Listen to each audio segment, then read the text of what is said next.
specifically to what's been going on in Iraq? Sure, it would obviously be an incursion into a sovereign nation, and that's not something to do lightly in any case, but we might, in fact, go after a regime target there from Iraq, or go after a camp or a military target that might be somewhere out there in their eastern desert.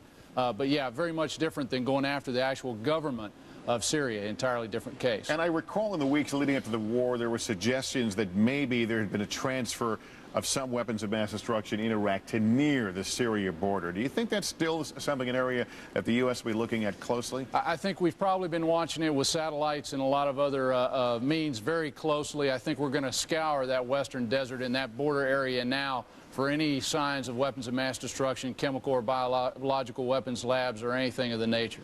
What about the regime change has taken effect, or at least the regime has been sent out of Iraq? To the extent that they would be across the border, if that's the case, why would they be a target? Is there a fear they could come back, that they could still influence events inside Iraq? Well, I think that Saddam had about a crew of about 50, the Filthy 50, it's been called, henchmen that were part of that regime. Playing card guys. Exactly, the guys on the playing cards, and they have a lot of questions to answer for.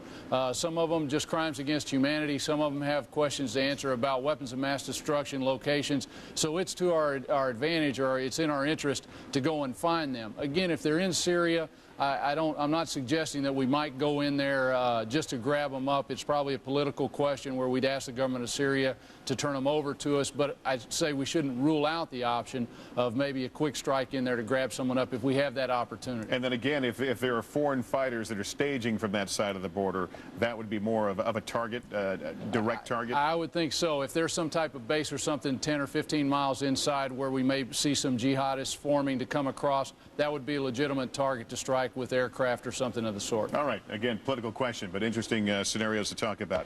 Major, thanks very much.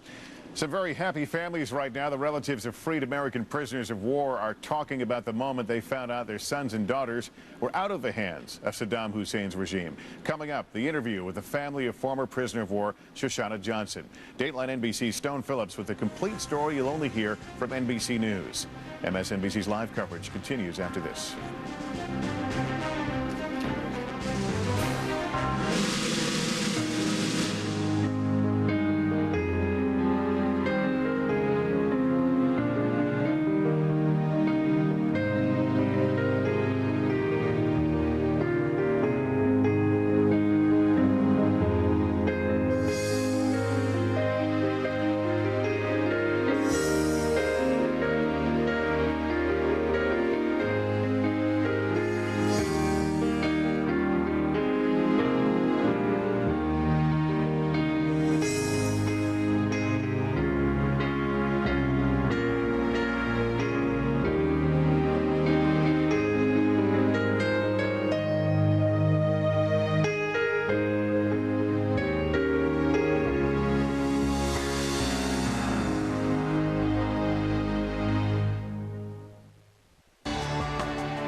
From now on, long-distance, local, and high-speed internet will be together.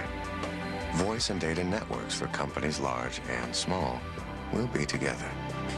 The innovations of one of the world's largest internet providers and the simplicity of one global network will be together. Together, under one name. MCI. Martin, please, come in. Everyone know Martin from IT, the guy who linked all our applications together? What, no chair? Okay. Anyone whose department didn't make a 170% return on investment last quarter, step back from the table.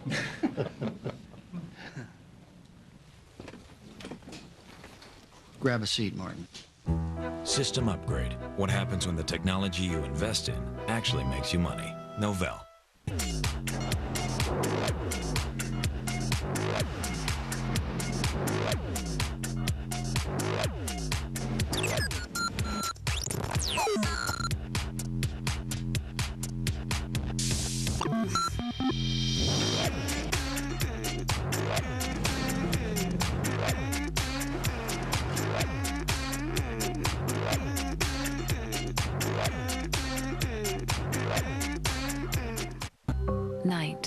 It's when most of the world sleeps. A time to reset our clock so we can begin a new day. It's all part of the rhythm of life. But for many, this healthy cycle is disrupted because sleep doesn't always come easy. Fortunately, there's Ambien. Ambien is a prescription sleep aid that can help you get a full night's sleep. While natural sleep is best, Ambien helps you fall asleep fast, stay asleep longer, and wake rested and refreshed, not groggy the next morning. No wonder Ambien is the #1 prescribed sleep aid in America. Until you know how Ambien will affect you, you shouldn't drive or operate machinery. Side effects may include drowsiness, dizziness, and diarrhea. You shouldn't take it with alcohol. Patients who abuse prescription sleep aids may become dependent. Prescription sleep aids are most often taken for 7 to 10 days as needed. Your doctor will advise you about taking them longer. Take Ambien only when you can devote a full 7 to 8 hours to sleep and wake rested and ready to start your day. Talk to your doctor about Ambien. Ambien works like a dream. What can a Tyrannosaurus Rex teach us about a retirement plan? What's big one day may disappear the next. At Wachovia Securities, we learn from the world around us and provide financial advice for those who need to rebuild. Together, we can achieve uncommon results. Wachovia Securities. Let every nation know, whether it wishes us well or ill, that we shall pay any price, bear any burden, meet any hardship, support any friend, oppose any foe, to assure the survival and the success of liberty.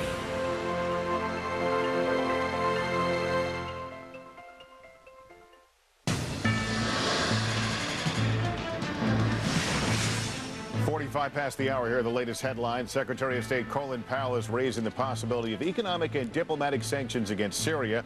Powell and other top officials accuse the country of developing weapons of mass destruction and sheltering members of Saddam Hussein's regime. Tomorrow's edition of the International Herald Tribune is reporting that the Bush administration is not planning to go to war with Syria. U.S. and Arab officials told the paper instead the U.S. wants to use its victory in Iraq as leverage to curb militant groups based in Syria from attacking Israel. And U.S. intelligence tells NBC News the source of Saddam Hussein's DNA was his half-brother, Watbaan Tikriti. Watbaan was captured by coalition troops on Friday. CENTCOM Commander General Tommy Franks told reporters yesterday that the military had Saddam Hussein's DNA but didn't reveal the source. For more on military operations inside Iraq, we're joined for the Washington Post by Vernon Loeb. He's the Pentagon reporter for the Post. Vernon, good evening to you. Good evening. The Pentagon says the major ground combat operations are over, yet we continue to hear about these so-called scattered pockets of resistance. And frankly, from watching the various battles on tape, I'm not sure which is which, what the difference is. What's your take on what's happening over there right now? Well, I think U.S. forces are bumping into pockets of anywhere from, 5 to 25 guys. Major battles are over because there are no more major Iraqi units. Which means then the military significance of these sorts of battles is what? Well, there's no real military significance to them. I mean, they're significant if you're one of the soldiers being shot at and possibly killed, and over time they could become significant if there's a slow attrition of U.S. forces, but militarily there's not much significance to them. They're not going to drive the U.S. out of the country or really accomplish anything other than harassment. And then there's the conflicting signals. We're seeing some units being taken out now, some aircraft carriers being sent home, but there are more ground troops heading into Iraq right now, are there not? That's right. The Navy is pulling out 2 of 5 carrier battle groups and probably a third by next week. The Air Force is pulling out its stealth aircraft, but Army forces continue to flow in thousands at a time. The 4th Infantry Division entered the country today. Right behind it is the 3rd Armored Cavalry Regiment, and right behind that is the 1st Armored Division from Germany. So I think the Pentagon realizes it's going to need a lot of troops on the ground for the foreseeable future. Have the ground rules been worked out as to how humanitarian groups will work with the military, or will they not work together? Well, one of the things that's concerning humanitarian groups right now is that under this emergency supplemental that Congress passed on Saturday, they would actually, or they could find themselves working for the Pentagon. This is not something that they've done traditionally. They would much prefer to be working for the State Department and USAID, but Congress gave Bush the flexibility that he wanted to enable the military basically to oversee reconstruction projects, and that means these humanitarian groups could be working for the military. But there's also, of course, a security situation that still remains tense, though, to have these sorts of groups in the country. Right. The people at the Pentagon, say, look, they should not be complaining about working with the military. We're really the only people that can secure their activities over there, and in fact, humanitarian groups have been slow to go back into the country until the military, could make the country secure again. So I guess it's sort of a double-edged sword for them. Okay, well, Vernon, we'll end it right there. Thanks so much for joining us, and we'll read more in tomorrow's Washington Post. Thank you. It was the phone call of a lifetime, weeks after being captured in Nasir. Is now being destroyed by U.S. troops. Some buildings, like the Information Ministry, are still on fire, and some looting continues throughout the streets of Baghdad. The looting and destruction of the National Museum in Baghdad has brought critics forward, saying the U.S. did not do enough to protect Iraq's antiquities, a charge Defense Secretary Donald Rumsfeld took exception to today. We are in the process of offering rewards for people who will bring things back, but to try to lay off the fact of that unfortunate activity on a defect in a war plan, it strikes me as a stretch. But overall, commanders on the ground say peace is gradually coming back to Iraq. And now the number of follow-on forces scheduled to come in is being scaled back.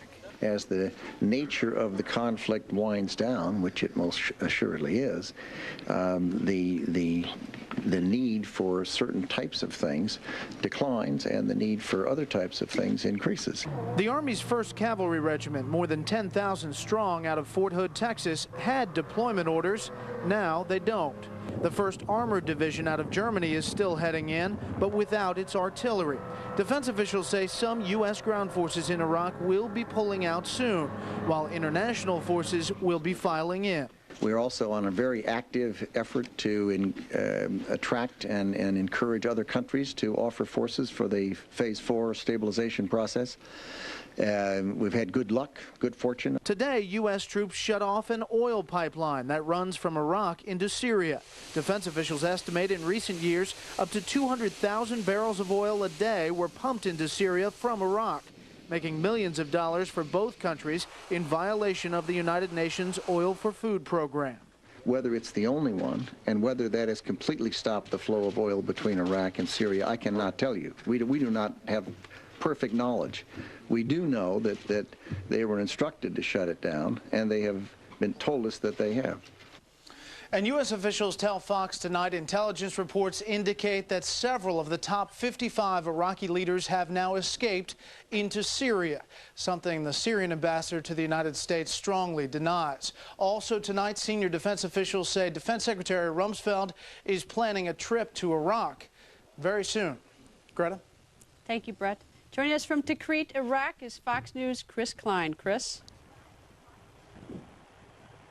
Greta, dawn is just about to break into Tikrit, and as you might see, despite the night vision lens, we're still observing light discipline. We're on the grounds of one of two of Saddam's enormous palaces here in this stronghold of his, former stronghold of his. That is, I think probably nothing could be more befitting the collapse of this regime than to be in one of his palaces surrounded by a large force of United States Marines. We are with elements of the 1st Light Armored Reconnaissance Regiment of the 1st Marine Division, indeed one of the outfits that punched into this town only a couple of days ago. Now, things are relatively quiet for the time being. It must be said that there are still pockets of resistance in areas of this city. They are isolated, however, and scattered throughout the city. Also worth mentioning that on the other side of the river from this palace, the approach from the north into the city, that is via Kurdistan, the way that we came,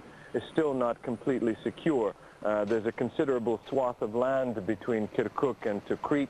The U.S. military on the ground here can't be in all places at all times, and there are scattered pockets of resistance in that piece of land that I describe, irregular units, perhaps some remnants of Special Republican Guard. And we are told by some of the Marine officers here, as well as perhaps as many as a few thousand Jordanian and Syrian jihadists, Islamic fanatics who volunteered to come and fight for this doomed regime. They are the ones, we are told, that have been offering the stiffest resistance. They are not rated very highly as military adversaries. We are told that they're very poor marksmen, but they are indeed fanatic, and they fight to the death, and they have to be winkled out one by one. Now, overnight, we've also seen not only the considerable armored strength on the ground here of these elements of the 1st Marine Division, but also some of their elements in the sky. There's a clear presence overhead. We saw quite a number of Huey helicopters and Cobra gunships patrolling. So the city would seem to be secure. Greta. Chris, thank you. Joining us here in Washington, retired Navy SEAL Commander Martin Strong, retired Air Force Lieutenant General Tom McInerney, and retired Army Major General Bob Scales. General McInerney, Abu Abbas, terrorists, we've been looking for him for 17 years. Does that tie the Iraqi regime to terrorism, the fact that he's there? I think it does, but there'll be other finds. The fact is that he was given safe harbor there for many years by Saddam indicates to me that other terrorists and other activity was going on there. It was kind of the, would you say, the retirement home for former terrorists. The fact is that's a good signal. It's one of the things that we talked about earlier before we went to war. We would start seeing these signals of the connection between terrorists. Those are coming. Also, those irregular fighters that are coming in, that came in primarily from Syria, but other countries, gives an indication of the connection to terrorists. These just aren't people off the street. General Scales, Bret Baier just reported that many of the 55 we're looking for may have gone to Syria. Nonetheless, there's a huge tunnel system under Baghdad. Right. We haven't nearly gone through that, have we? We've just begun to work our way. First of all, it takes a lot of effort to go through these tunnels. You don't know if they're booby-trapped. You don't know what's down there. Plus, I mean, the city is literally laced with these tunnel complexes, as well as the abandoned metro that they have underneath Baghdad is just full of ammunition, documents. Who knows what's down there? So, what's the hurry? Allow the soldiers to take their time to work their way through these underground complexes very methodically, to capture the documents, to find out if there are any remaining terrorists down there. Let's do it methodically, let's do it carefully, and let's do it thoroughly because we have time. Commander Strong, how do you search those tunnels? They may be mined, they may be booby-trapped, and there are an awful lot of them. Well, what you're going to do is you're going to advance with teams that have explosive ordnance disposal experts as part of the lead element, and they're going to look at gates and different entryways, and they're going to, investigate those first before anybody moves in. And if they have to, they may go ahead and blow those gates and entryways just as a precaution. And Commander, in terms of the special operations at this point, I mean, they're very much on the ground helping to look for these 55 and these other terrorists, and even our POWs, or possible people who we're looking for at least. That's right. I mean, I like to look at the special operations as the helpers and the hunters. The helpers are doing the work with, the Kurds and all the med caps and other, activities with humanitarian aid. But the hunters are your Navy SEALs and your Delta Force, and they're all over that country. They're on the border between Syria and Iraq. They are in those tunnels. They are in the city, and they've got those cards, they've got those photos, and they know who all the key players are. Does that mean, Commander, that if Captain Spiker, who went down in '91, if he's there, we're going to find him? If he's there and he's alive, we're going to find him. Now, the key to special operations and the success of special operations is intelligence. So the more the Iraqi people start to realize that we're there to help liberate, they're going to start coming out of the woodwork and start giving us all kinds of information. Now, the things that were state secrets before the regime was toppled, if we've killed everybody at the top or they're all on the run, they may be the only ones that know where a lot of these key issues, where the answers are to these key issues like weapons of mass destruction and Mr. Spiker. You know, General McInerney, when you think about it, I mean, the President has done his TV presentation for the Iraqis. We've dropped an awful lot of paper telling them, that this is a liberation, this is not an invasion. Yet our best envoys are the men and women on the ground there. They're the ones that can get the information. Absolutely. Well, first of all, since they're developing the relationships with the local community, no one does this better in the world than the American GI. They are marvelous. I saw them in World War II, at the end of World War II as a boy living in Germany, the relationship. I've seen them in Vietnam, all over the world. They're very good at establishing that relationship. And then people start to talk.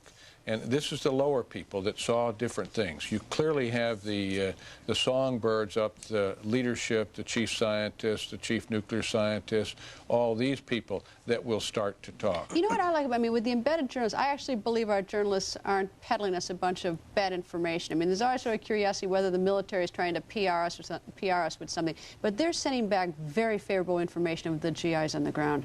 Well, that's true. I mean, that is ground truth. You can't fake that. They're going to do it, and that's one of the great things I think about the embedded. The embeds have been terrific to give us a clear picture, a snapshot of what's going on. General Scales Museum, lots of people are upset.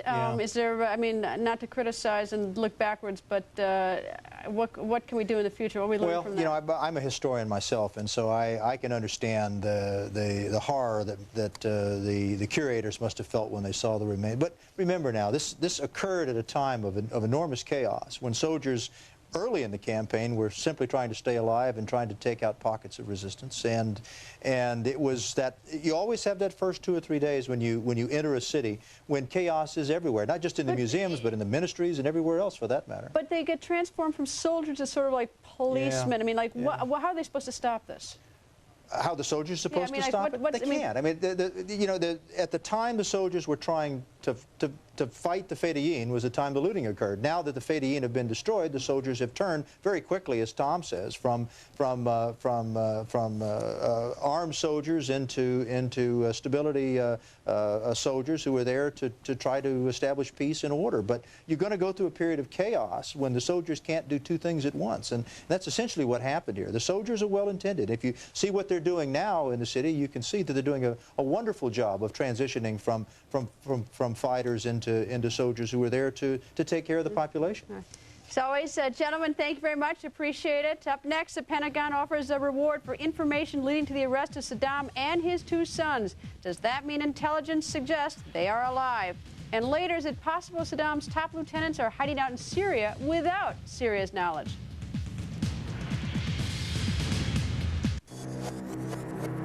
In the desire to move ideas forward, printing in black and white has served us well. But color is more effective. The fly in the ointment. Cost. Imagine a multi-function printer that gives you low-cost color without raising the cost of your black and white.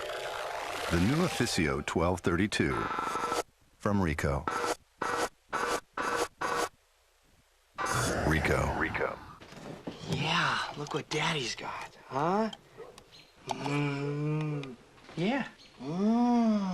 Look, watch Daddy. It's so good. Nummy, nummy. Look, it's good. Daddy likes it. It's good. Whew.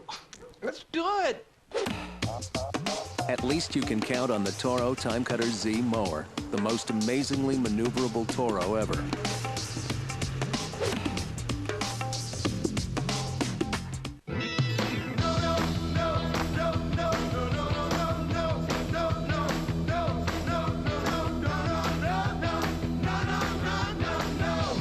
Delivers expert Motorcraft brake service in 2 hours or less like your participating Ford, Lincoln, or Mercury dealership. Or we'll give you a free oil change. Plus, enter to win trips to the Caribbean or to the world premiere of the hot new movie Pirates of the Caribbean, The Curse of the Black Pearl. Nobody can do auto service like we do.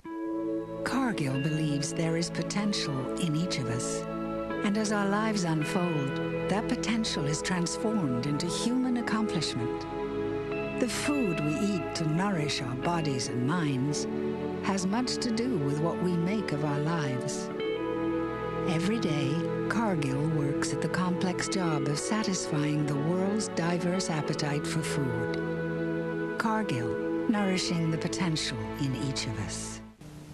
This government is acting to protect the American people from the threats of a new era.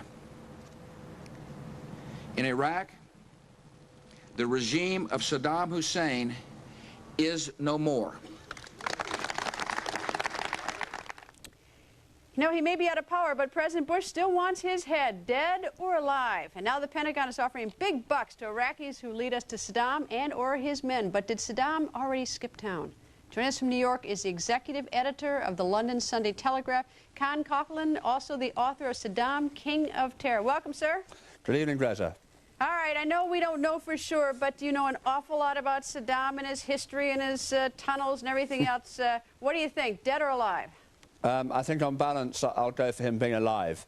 And I think the fact that they're now going to put a big reward on his head suggests that the commanders at CENTCOM also think he's alive and that he escaped that last bomb blast.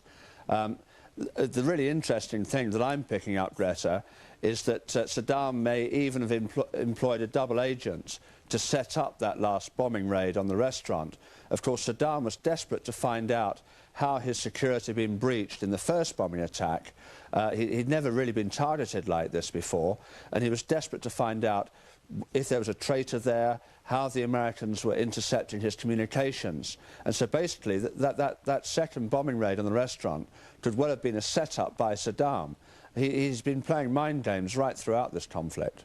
Do you think there's any possibility on Monday, March 17th, President Putin supposedly sent a Russian envoy to Baghdad to convince Saddam to leave?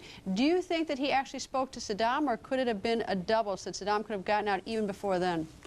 Well, I've actually read an interview that Yevgeny Primakov, the Russian envoy, gave in Moscow at the weekend. And Primakov, who met Saddam during the Gulf War, and conducted the negotiations then on behalf of Gorbachev. I mean, he knows Saddam pretty well. He's convinced he did see Saddam, and of course the reaction he got from Saddam was typically Saddam. When Primakov said, look, you know, the Americans really are serious, why don't you just step down and save your country all this trouble? And Saddam just sort of shrugged and left the room, and that's a very Saddam gesture. Not even the best trained double can do that, Greta. And of course, if he had left, he'd also would have he'd probably be spending his monies and riches in some other country without the hardship as well. Would have been a lot better for him personally. Yes, we're quite. He could have spent all this money in Paris, Greta. Indeed. All right, Con. In terms of on the 19th of March, when we had the bombing of the home where we thought Saddam was, do you believe that was Saddam Hussein? Intelligence suggested that he was there. Do you think that was Saddam? Yeah, I think Saddam was there, and I think Saddam was injured. He didn't sustain critical injuries, but he was certainly injured in that raid. But the more serious damage, of course, was having his whereabouts betrayed. So, I mean, that was a very good hit. And so, what is your hypothesis? Is he still in Iraq, hiding down tunnels, hiding in a safe house, or did he get out, and who helped him? Well, he's got lots of people who can help him get out. But people were saying to me at the weekend that it's quite feasible for Saddam to go to ground in Baghdad. Baghdad is a very big city, 5-odd million people. There will be loyalists there that will look after him. There are these this labyrinth of underneath tunnels that he could hide in. But I would say that some of his closest inner circle have gone to Damascus. I'm told his first wife, Sajida, and her 2 daughters went to Damascus, picked up visas, and have gone to another country. So when the Syrians say there aren't Iraqis in Damascus, they might be correct.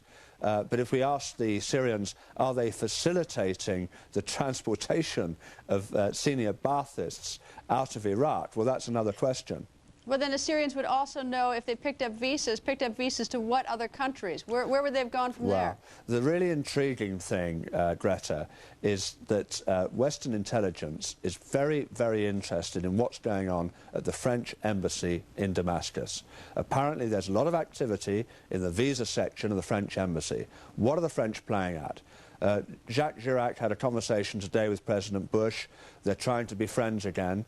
Jacques Chirac said he didn't know anything about what was going on in Damascus. Well, be that as it may, but it's not beyond the bounds of possibility that the French intelligence services are up to their old tricks. You know, whatever's good for France is good for them.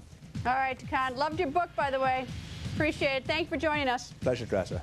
Up next, the Pentagon has confirmed to Fox several of the top Iraqi leadership has escaped Iraq. Are they in Syria, or did they go to another country? And later, We're going to switch gears, and we're going to take you to California for a late-breaking update on those bodies that washed up in the San Francisco Bay. Is it Lacey Peterson?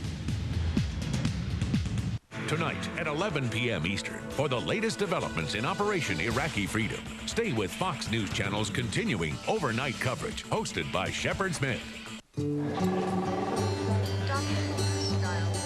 My client's dream was to have the financial freedom to give up his big city medical practice for a small group of patients who needed him more in a place where doctors are all too scarce. So I embraced that dream with unwavering attention and made it my own. Because helping people realize dreams is what I do at Morgan Stanley. One client at a time. Has anybody checked the interior? Some of the finest leather I've ever seen. Premium leather? Rear seat DVD entertainment system. Entertainment system? And navigation. Power rear door. 11 speaker Mark Levinson audio. Mark Levinson audio? It's a camera. It's a rear view camera. Introducing the entirely new Lexus RX 330. Putting the world on notice again. Are you a homeowner? Do you want to refinance and lower your payments? Or get a home equity loan to consolidate bills or get extra cash? Just call America's Lending Partners. America's Lending Partners is a large network of lenders who offer hundreds of loan options. With just one phone call, we match your loan request with up to 4 prominent lenders. Whether your credit is less than perfect or it's perfect but you don't have a lot of equity, America's Lending Partners can help you. And best of all, our service is free. Call America's Lending Partners right now. You know, before Laura goes to college, I was thinking she could use her own car. Sure. VHIX.com makes it easy to design exactly the car you want. You're giving our daughter that brand new $50,000 coupe. No, I'm giving our daughter that slightly used hatchback in the garage. Because when you're happy, everyone's happy. This, just my replacement vehicle. VHIX.com, roadmap to the automotive world.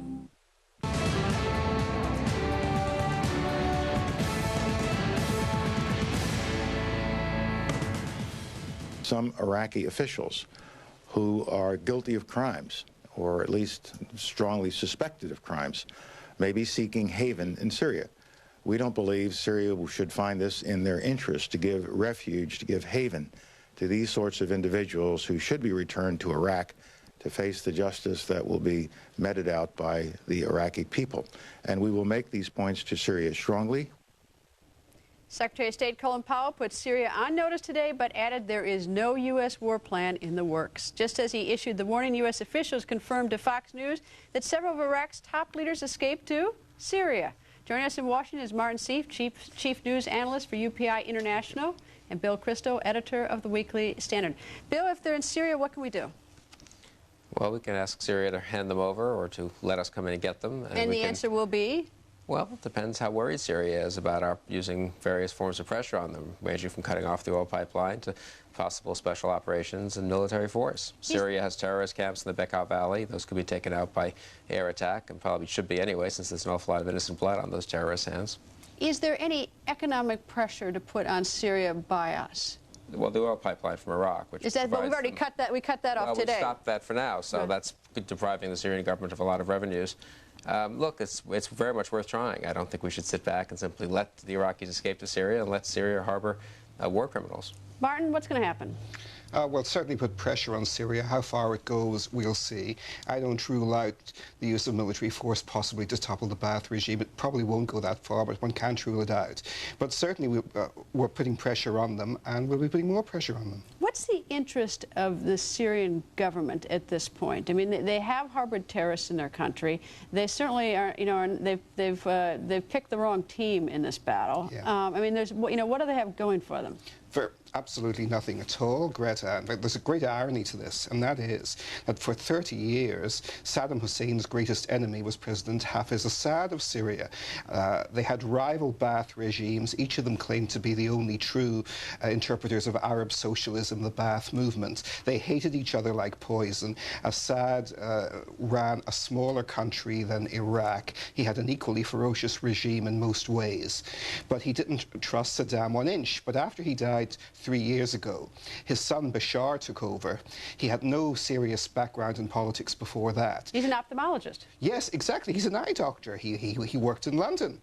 And there were many silly articles written in the media when he took over, saying that he would be an internet prince, that like King Abdullah of Jordan and King Mohammed of Morocco, he would liberalize Syria and he would moderate his policies. Instead, he made his foreign policies more extreme than even his father's were.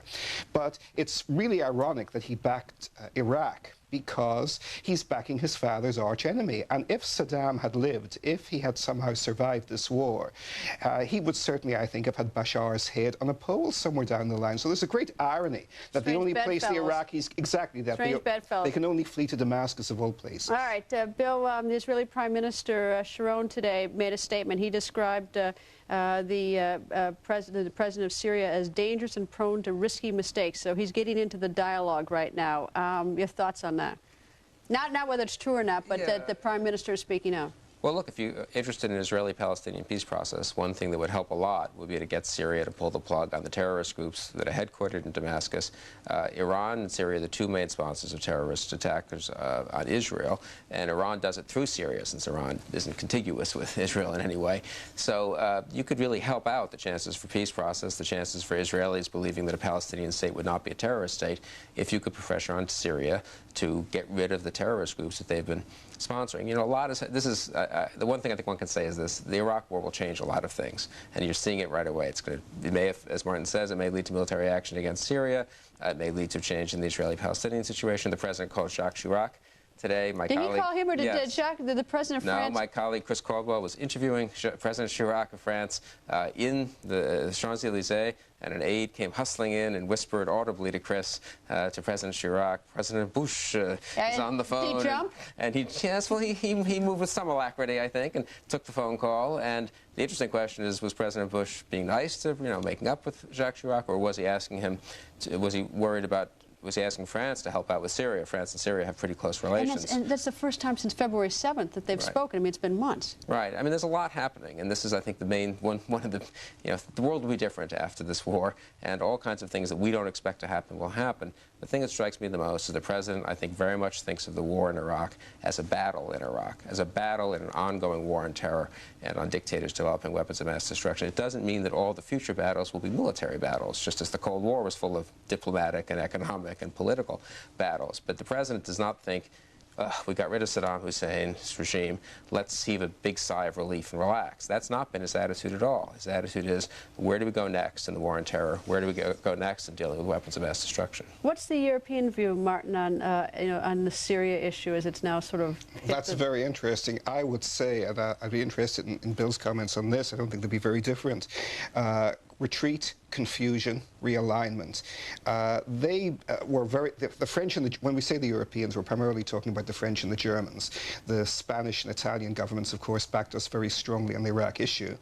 But as far as Syria goes, France in particular takes the lead. Syria is a Francophone country. France effectively ran Syria for a quarter of a century up to 1946, retained an interest there. The French don't want us going into Syria, but they're scared of crossing the president. They didn't make the first phone call, though, today, which is sort of interesting. It's sort of interesting that it was President Bush who made the first call to Jacques Chirac, but I guess that's for tomorrow. Precisely, but I think that's revealing, too, because this doesn't reveal weakness in Washington. It reveals strength and confidence in Washington. We're putting the pressure on the Elysee Palace. And indeed, it may be extending the olive branch, being sort of the bigger of the two guys. Not necessarily the olive branch, I suspect. Who knows? Well, the plot thickens. Gentlemen, stand by. Coming up, have police found Laci Peterson? The story when we come back. Regarding the DNA of those bodies, it's going to take anywhere from a few days to several weeks to get those results.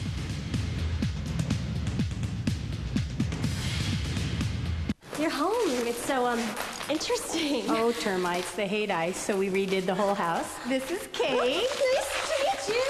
Here's a better idea.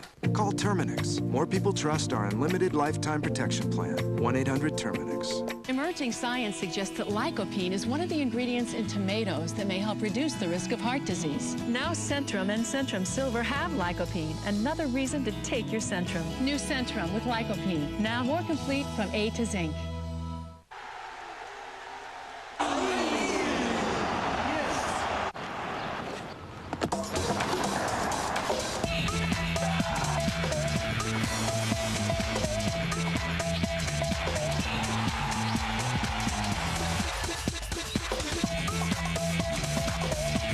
Saab 9-3 Sport Sedan just received a 5-star rating for collision safety performance from the European New Car Assessment Program. Everybody knows My Mailboxes, etc. is the best place to pack and ship. But Brown said, let's take it to the next level. You know, ramp it up. Live the dream. We're becoming the UPS store with new low rates direct from UPS and the same great people to help with packing, copying, and mailbox services. You may notice some changes.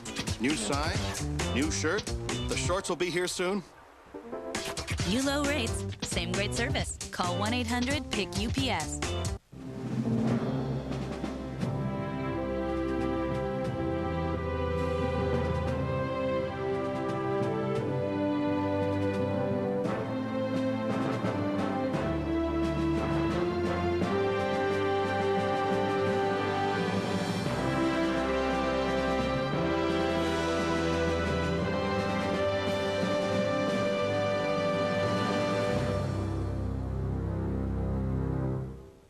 Tomorrow, the new war on terror. As we stand ready, capable, and able to defend our nation from mounting global threats, are we stretching ourselves too thin? Plus, the president's plans, from jump-starting the economy to rebuilding Iraq. We have reaction, analysis, and insight. At 5, it's the big story. At 6, watch Special Report. At 7, it's the Fox Report, only on Fox News Channel.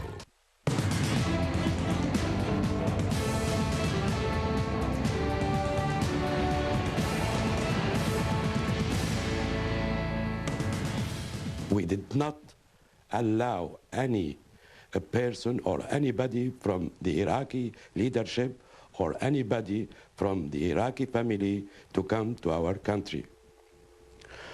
We said it also in order to explain to American people and to the other people all over the world that Syria has closed its border with Iraq.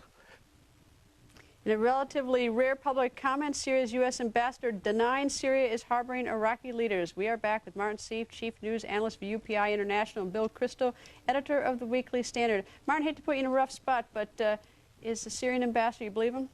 Yes, no. I think, as one often does in diplomacy, he's speaking the literal truth now, but I think some of the points your previous guests made are very valid. He can say that now they can close the border because the key Iraqis who managed to get through have already gotten through and probably aren't even in Syria or Damascus anymore, but they did let some people through. And we've had some intriguing reports that the Iraqis may have tried to smuggle elements of weapons of mass destruction, possibly uranium or chemical or other material through earlier, and that's not been confirmed.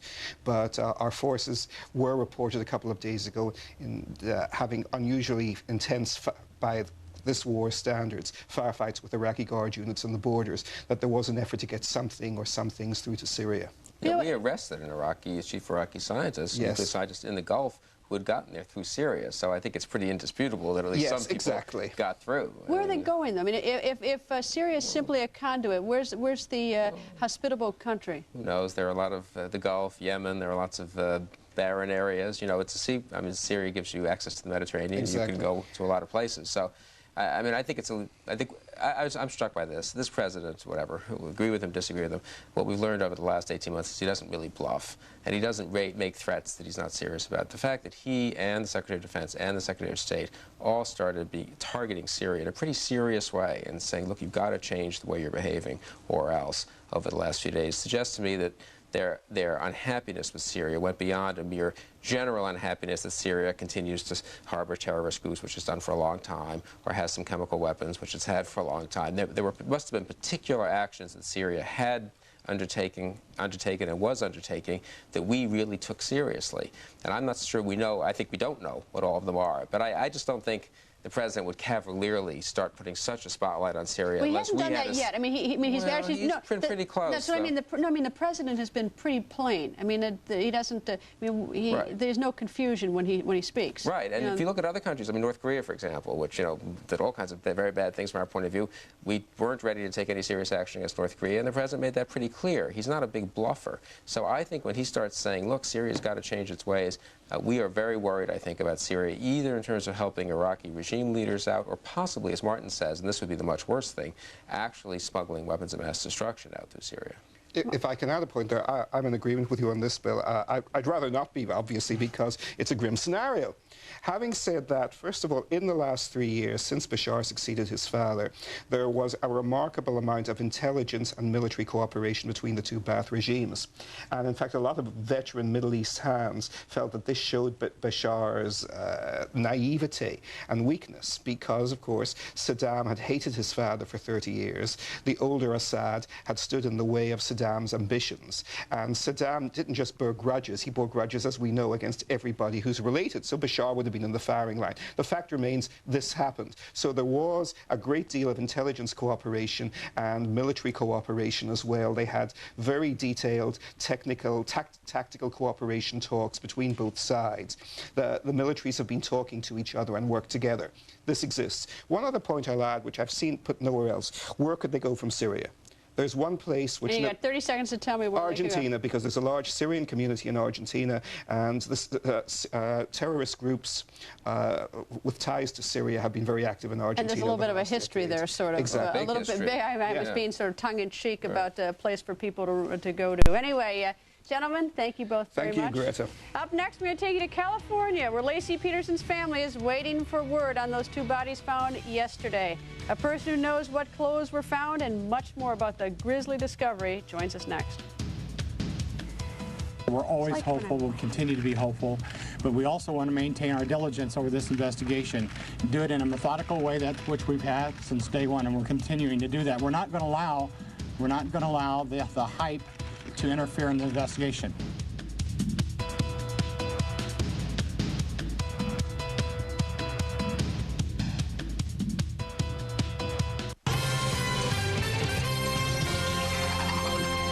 A big terror bust in Baghdad. Good evening, everybody. I'm Jane Skinner. Allied troops have nabbed Abu Abbas, the head of the Palestinian Liberation Front.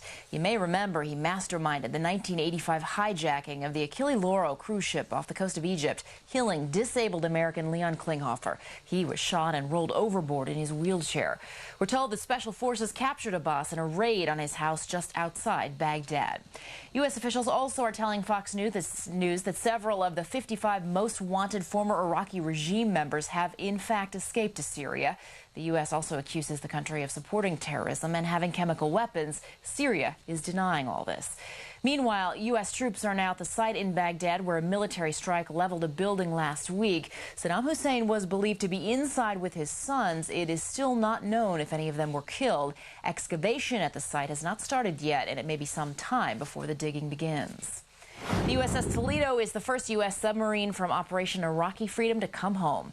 The Los Angeles-class attack sub and the crew of 134 returned to home base in Connecticut after 2 months at sea. Well, there's an Amber Alert in Florida tonight for an 11-month-old boy. Orlando police say his mother snatched him from the hospital where he was being treated for burns. The child was supposed to stay there pending an investigation into his injuries. Shepard Smith is in at the top of the hour. On the Record with Greta continues after the break. Manager, register 5.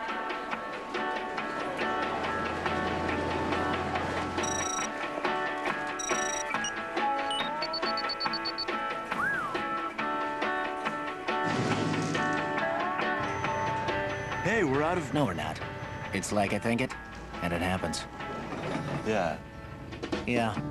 .NET Connected Software helps you connect your supply chain. That's software for the agile business. From Microsoft. What stands the test of time? Our strongest bonds, our fundamental values. At New York Life, our humanity, integrity, and financial strength provide protection and security for millions of families through changing times. Values that make New York Life the company you keep. Deal? We have a bachelorette party that wants to find a great hotel in Florida, and money's tight. Destination Orbitz. Well, sir, our new hotel matrix is loaded with options, and I just negotiated another Orbitz saver for a hotel in Miami. In fact, Hunt and Star are there right now. This Orbitz Saver hotel's amazing, close to the beach, and the view's magnificent. It certainly is. Hi, Candy. The bachelorettes will be pleased. Another mission accomplished, Deal. To my oldest son, I leave the chateau on the French Riviera. To my only daughter, the Manhattan penthouse. To my youngest son, I bequeath 150 acres of uninhabitable swampland. Terrible. Yes! With its amazing four-wheel drive capabilities, Jeep Grand Cherokee can make even the most unappealing terrain a lot more desirable.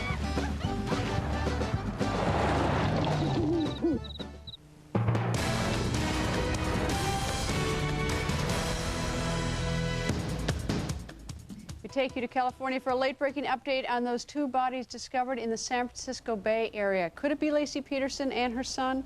Matt Krupnick of the Contra Costa Times joins us from Modesto. Welcome, Matt.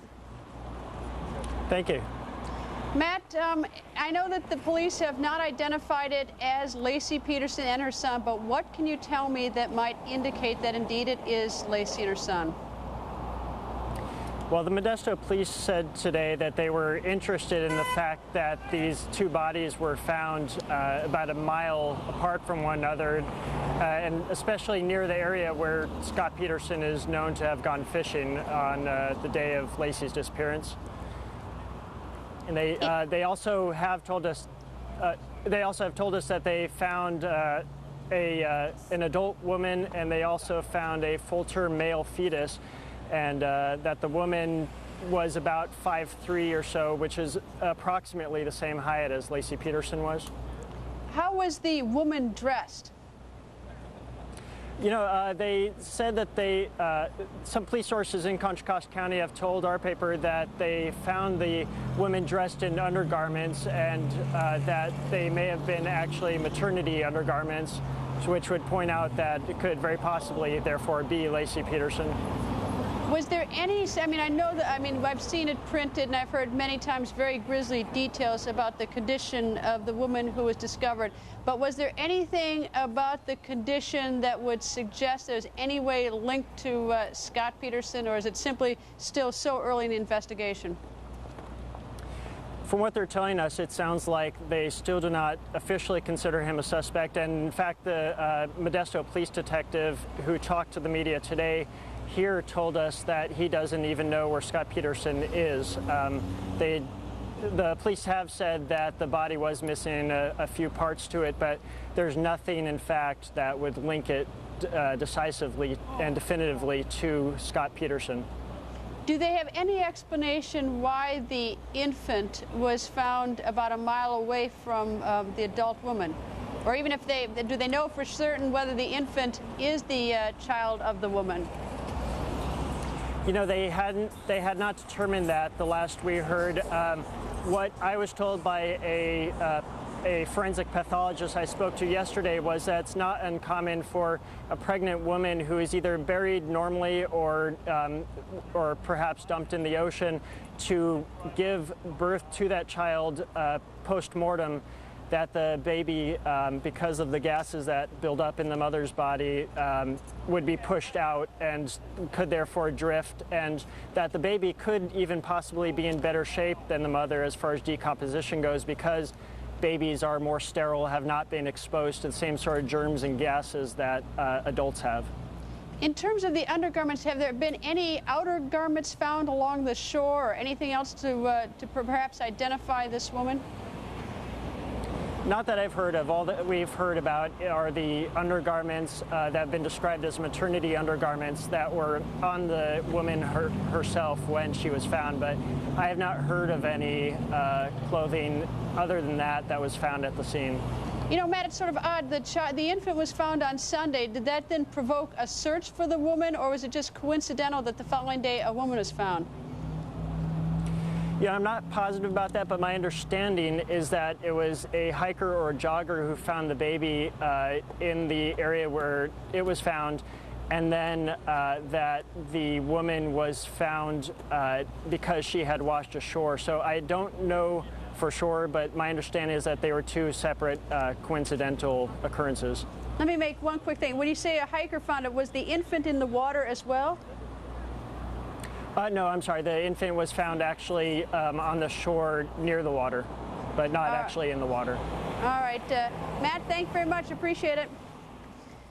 Laci's Lacey's husband says his wife vanished on Christmas Eve. That's nearly 4 months ago. Would it be unusual for the bodies to take that long to wash up on land? Joining us on the phone from Berkeley, California is Chief Executive Officer for Berkeley Marina-based OCSC Sailing School, Richard Jepson. Welcome, Rich. Evening, Greta. Rich, what do you make of the fact that, this is early on the investigation, but Laci Peterson disappeared Christmas Eve. Does it strike you as unusual that if indeed this is Laci Peterson and she was in the water on Christmas Eve, that we would suddenly be discovering her body now? Well, it might be unusual, but it's certainly believable. The Olympic Circle sailing area right there east of the shipping lanes in Berkeley is an area that is pretty shallow and has lots of conflicting factors. The current that's there is sometimes wind-driven. It's obviously tidal-driven.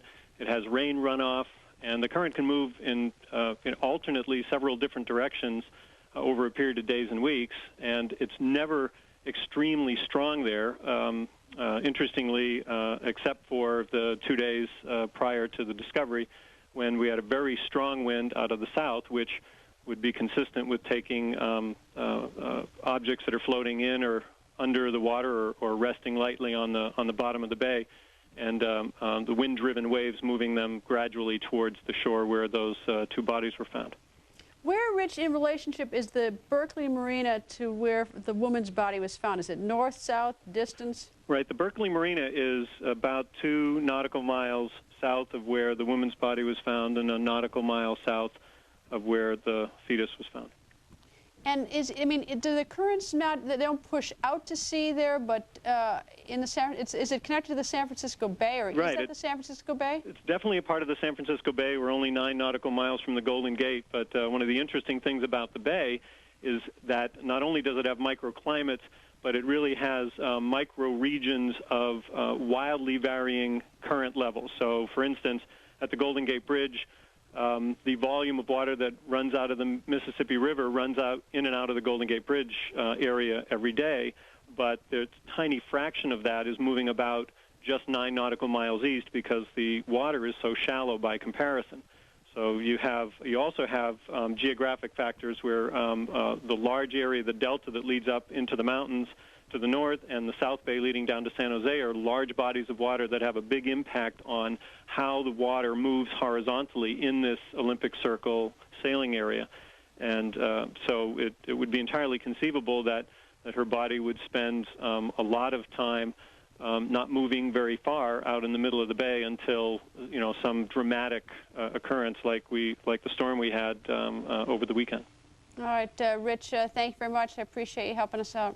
Good luck. Up next, what do all these new clues mean? Tonight at 11 p.m. Eastern for the latest developments in Operation Iraqi Freedom. Stay with Fox News Channel's continuing overnight coverage, hosted by Shepard Smith. I'm kind of shy. I'm easygoing. I'm really loud. I'm pretty much to myself.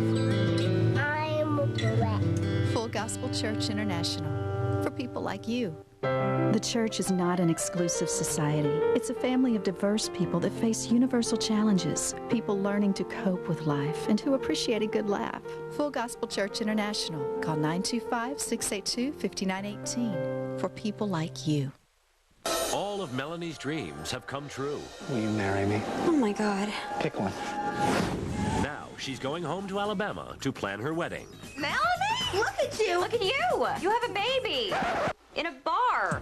But she didn't expect to fall back in love with her high school sweetheart. I'm really happy in New York. This fits too. See Reese Witherspoon in Sweet Home Alabama on in-demand pay-per-view. Why go out when you can bring home this romantic comedy on Comcast? Also mean turmoil for families caught in the conflict who must flee their homes. American Red Cross, can I help you?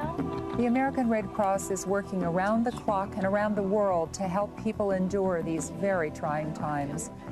We keep men and women in the armed forces connected with their families during emergencies, and we deliver humanitarian aid to those caught in the crossfire. The Red Cross is the one you've always turned to in times of need. That time is now. Please, we need your financial support for these urgent services. Call 1-800-HELP-NOW or visit redcross.org. Thanks for doing your part. NASCAR Blood Bowl qualifying lives on Speed Channel. Qualifying's important. Probably one of the most pressure situations you're going to be in all weekend. Your weekend normally goes pretty good when you sit on the pole. NASCAR Blood Bowl qualifying on Speed Channel, the home of NASCAR TV. We're still at the same place we were before. He's not been ruled out as a suspect, nor have we named him as a suspect. There is no frustration on my part regarding Scott Peterson. Again, I don't know where Scott Peterson is, and if I did, I would not respond to it anyway. Tonight we're waiting for word on the identity of those two bodies found along the California coast, and we've just received some new information from the Contra Costa Times. We're joined by forensic pathologist Dr. Cyril Weck, criminal defense attorney Mark Garrigus, criminal defense attorney Bernie Grimm, and on the phone, former LAPD homicide detective Mark Fuhrman. Dr. Weck, let me ask you the question that is, I mean, look, murder cases are always extremely ugly, extremely gruesome, but manner of death is something that's got to be determined. So let me ask you the real ugly question right off the top. She has missing body parts. Could that come from decomposition and from being in the water, or is that from someone doing that to her? I think most likely neither. My first choice would be that something was tied around her neck and around her lower waist or abdomen to something heavy, such as a big stone or concrete or cement or so on, to cause the body to sink. And then the weight pulling on those parts of the body led to the dismemberment. I see no reason why the dismemberment would have occurred, because they didn't even take the hands, so you can't say, well, they didn't want the face or the hands to be available for fingerprint, or the hands or the face for dental records. The cause of death, I don't think is related to this either. So I believe that if there is the ability, and I don't know how large a body of water it is, to send down some divers, there's a very real chance that they will find those body parts, and they very likely will be attached to some heavy weights. That may account, too, for the fact that these bodies have been there for that long. I agree with what was said earlier, and that the fetus came out as a result of postmortem decomposition of the mother, eventually expulsion, but insofar as why the fetus may be in better condition, not only because of the relatively more sterile environment, less bacteria, but because the fetus was protected within the uterine cavity. Could have been for weeks. That fetus may not have been extracted, expelled from the uterus up until a week or two ago. Nobody will ever know. But I think that's why the fetus, they described it as a male. That means the genitalia were there. To be able to identify genitalia on a baby like this, and those are parts of the tissues that go first in a state of decomposition, indicates to me that the baby was protected. So the identification will be made with DNA, mitochondrial DNA, baby to mother DNA of the mother to the known DNA of Mrs. Peterson, and then get some blood, which they probably already have for Mr. Peterson, to definitively establish the identity of the baby as their baby, and then work from there. All right, Mark, look, you know, let's face it, the police have said that Scott Peterson is not a suspect, but Mark Fuhrman raised the question last night as a strange coincidence that they find maybe Laci Peterson. We don't know it's Laci Peterson, but they find this woman's body and an infant about a mile from where he said he was. What your thought on that? The problem is when they say he's not a suspect, they're playing possum to some degree. He clearly is the suspect. They've got, when they come back and they identify that this is Laci Peterson and this is the child, which they most probably or most assuredly will, because there aren't a whole lot of other 8-month or 9-month pregnant women who've gone disappearing recently or in the last year, such that you could still have a baby that would be in this kind of condition. They're going to have, as soon as they make that link, they're going to have probable cause at that point. It's just a matter of putting it all together. I mean, either somebody decided to go out and frame Scott Peterson by waiting and disposing of the body right there within a mile or 2 miles of where he said he was, or he didn't think through exactly what was happening when he disposed of the body. They've got, contrary to what they say, they've got more than enough probable cause to either file a criminal complaint or to indict him with a grand jury. All right, gentlemen, stand by. We still have Mark Fuhrman and Bernie Grimm here. We have much more on this breaking news story in Modesto when we come back. Last night, I watched my daughter sleeping, smelling of soap and tangle-free shampoo, and suddenly the responsibility of preparing that little human being for the world was overwhelming. I'm 36 and single, and I'm strong. That's why I'm here. If you're searching for something to believe in, for your children to believe in, our hearts, our minds, and our doors are always open. The people of the United Methodist Church.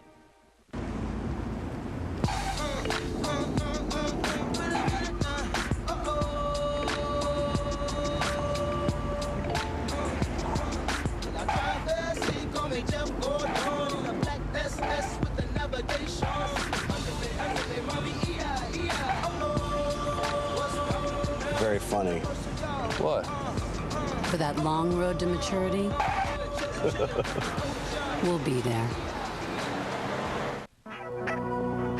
It's almost 200,000 people in over 40 countries, working as one.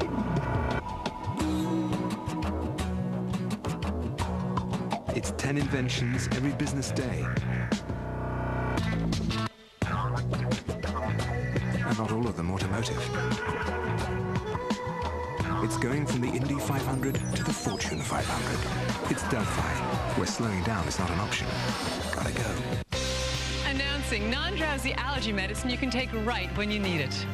It's Alavert. New Alavert starts dissolving the instant it touches your tongue, without water. So Alavert is non-drowsy relief you can take inside, outside, in your car, wherever you are.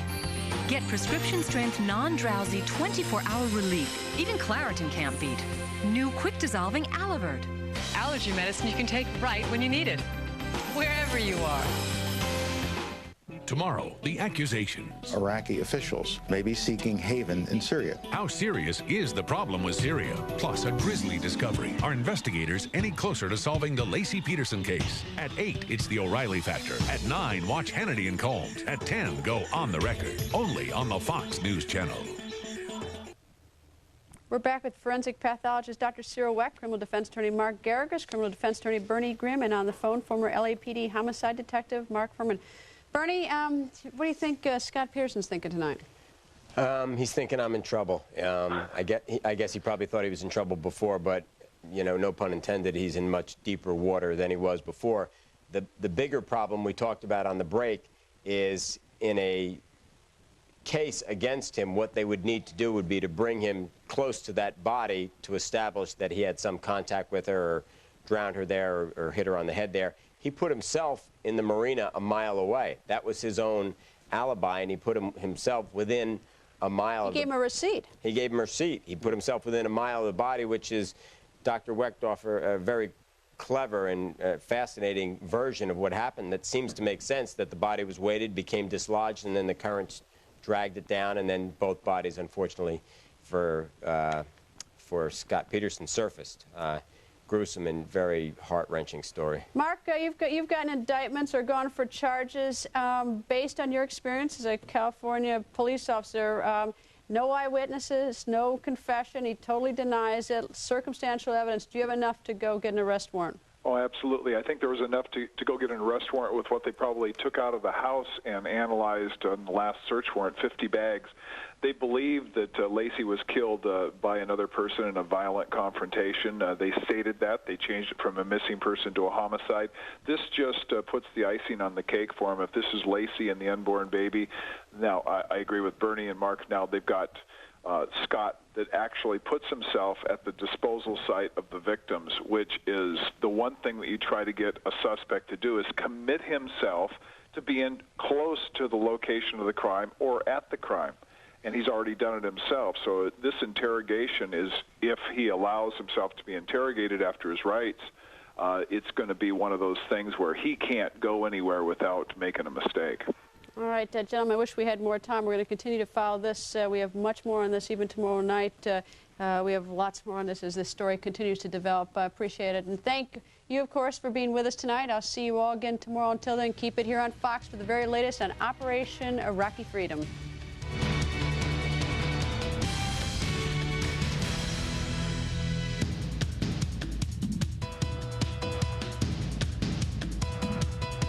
Time for West Coast Primetime News and a late night update on the East Coast, live from Fox right now.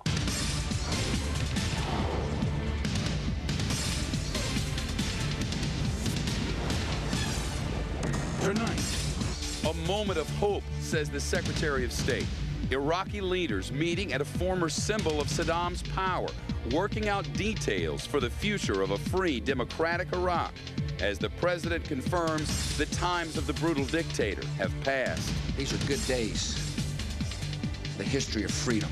Tonight, the plan for a new government and the pledge from the U.S. to stay out of it. Taking to Crete, the streets belong to the coalition, but the hearts and minds of Hussein loyalists, those are a different story. The lone shout from the crowd, Saddam will return. Restoring law and order in Baghdad. U.S. Marines catching Iraqi bank robbers, getting back their multi-million-dollar take. And the spoils of war. Private First Class Jessica Lynch getting more than a party when she comes home. The news, as Fox reports right now. Live from the world headquarters of Fox News in New York, this is the Fox Report with Shepard Smith. Fair news, balanced news, now. And good evening. It's 8 p.m. on the West Coast, 11 p.m. on the East Coast, 7 a.m. in Baghdad, where the terrorist mastermind behind the Achille Lauro hijacking has been found by United States Special Ops forces in Saddam's backyard. That story, plus we hope, live to our embedded correspondents overseas and the rest of the day's news in Team Fox coverage on Operation Iraqi Freedom. Simon Marks live at Amman, Jordan. But first, the national security correspondent Brett Barrett live late night at the Pentagon. Hello, Brett. Hey, Shep. One U.S. official calls it a very big catch. Another says it's more evidence of the tie between the Iraqi regime and terrorism.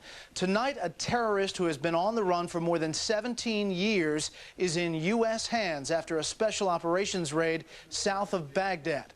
Abu Abbas had been seeking refuge in Saddam Hussein's backyard, that is, before last night. Abbas was the leader of the violent Palestinian group that killed an American on the hijacked Italian cruise liner Achille Lauro in October of 1985. Special ops troops seized documents last night, including Yemeni and Lebanese passports, weapons as rocket-propelled grenades, and more than $10,000 in that raid that nabbed Abbas.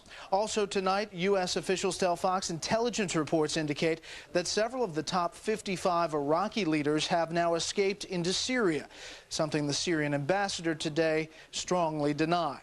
Also today, U.S. troops shut off an oil pipeline that runs from Iraq into Syria. Defense officials estimate in recent years up to 200,000 barrels of oil a day were pumped into Syria from Iraq, making millions of dollars for both countries in violation of the United Nations Oil for Food program. It's not flowing tonight.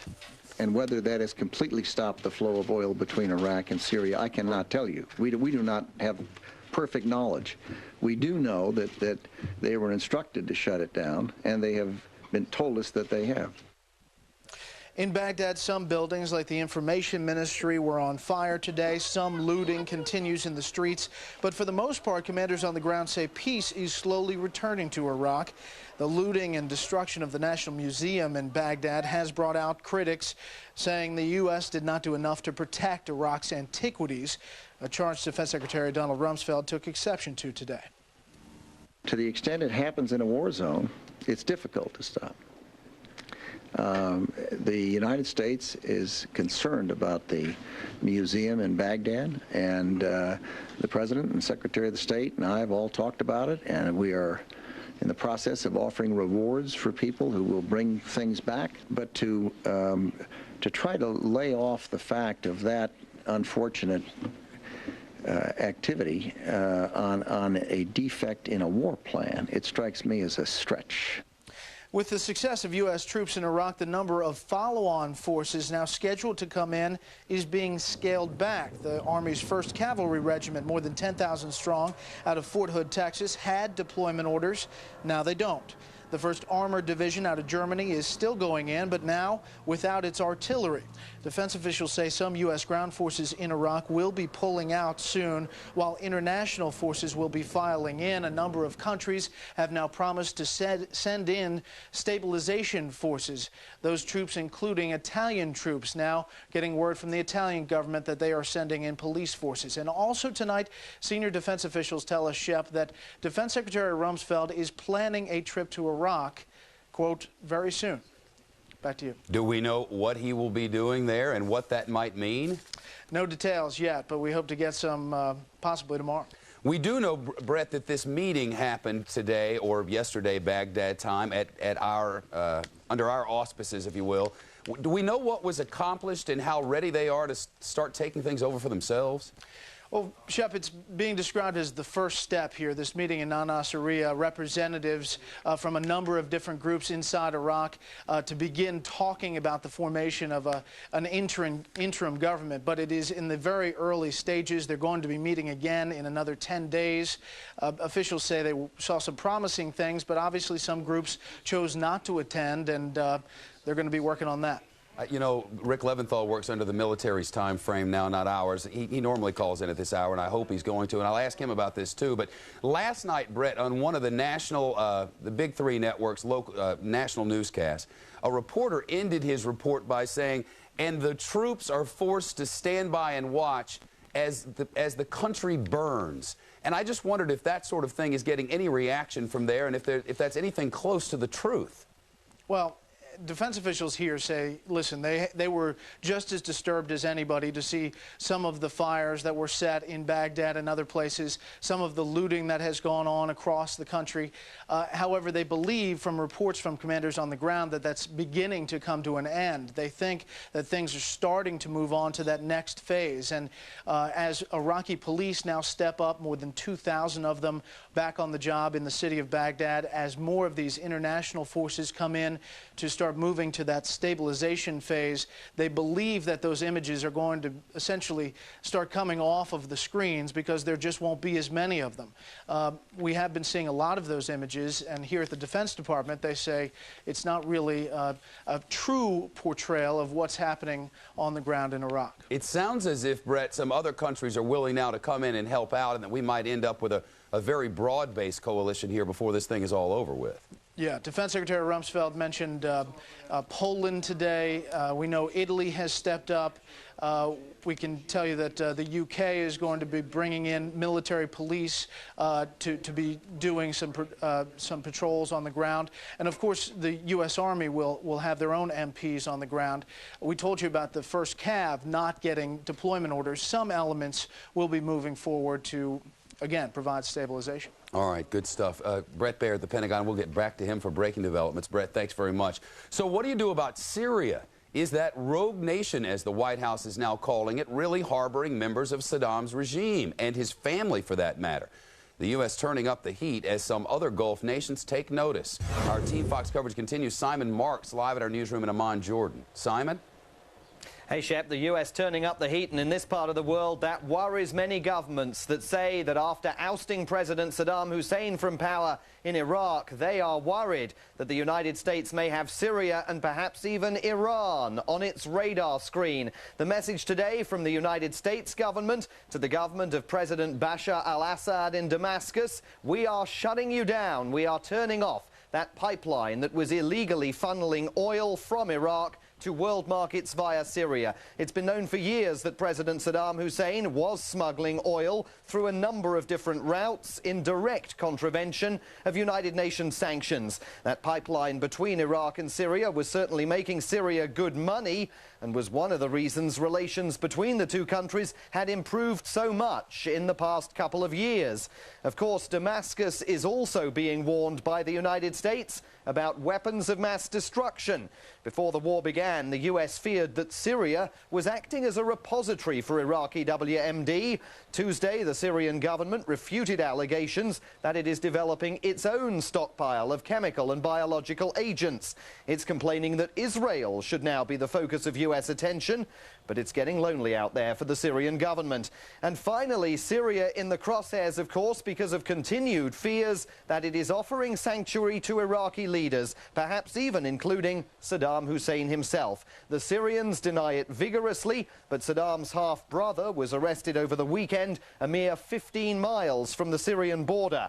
And there are reports today that a Syrian resort town on the Mediterranean could be a place where the surviving members of the Iraqi leadership are heading. It's now reported that the U.S. government is offering big money, up to $200,000, for any information that leads to the apprehension of key members of Saddam Hussein's regime.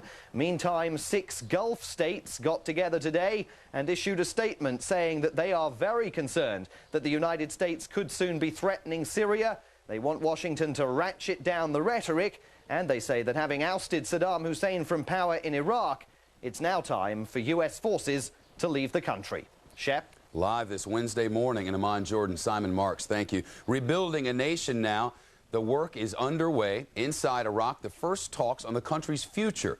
The meeting site, a makeshift American air base in a town thousands of years old. 80 Iraqis on hand, Muslims, Kurds, and supporters of Iraq's monarchy, out of power now for half a century. At the onset, America's representative insists the United States is not interested in running things in the long term. I can assure you that on behalf of the United States, and I think I speak for the coalition, that we have no interest, absolutely no interest in ruling Iraq. Well, the goal, a democratic government, likely to be years, he says, in the making. More discussion on this with our embedded correspondents coming up as war coverage continues. Coming up. The president saying he'll accept a smaller tax cut. But critics in Congress say he still has a couple of $100 billion to go. These volunteers working to help our men and women overseas, but this group saying some scam artists are using its name to rip off the American people. And what's the latest on the ground in Iraq? We'll talk to our correspondents as they become available and ask them your questions from your email.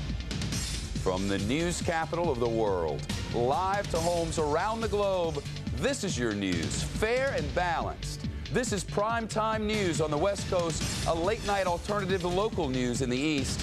This is a special edition of the Fox Report from FNC.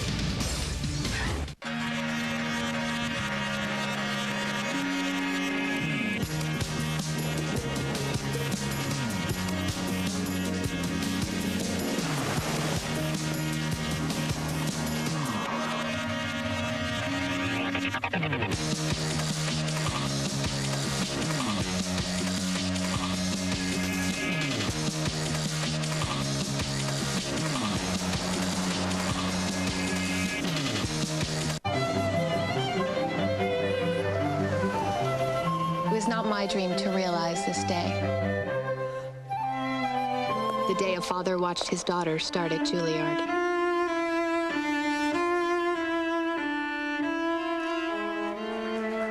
But I embraced that dream with unwavering attention and made it my own, because that was the dream of my client. And that's what I do at Morgan Stanley, one client at a time.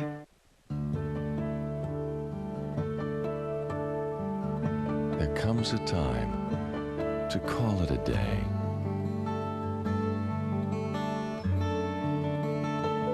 Easy.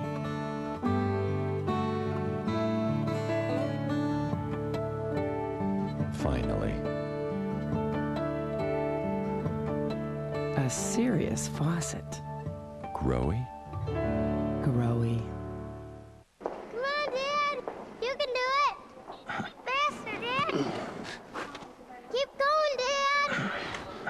Let's go, Dad! Bring the bell at the top! That's my dad. He's going all the way up. You're going all the way up to the top, right, Dad? At least you can count on Toro mowers. Guaranteed to start on the first or second pull. Or we'll fix it free.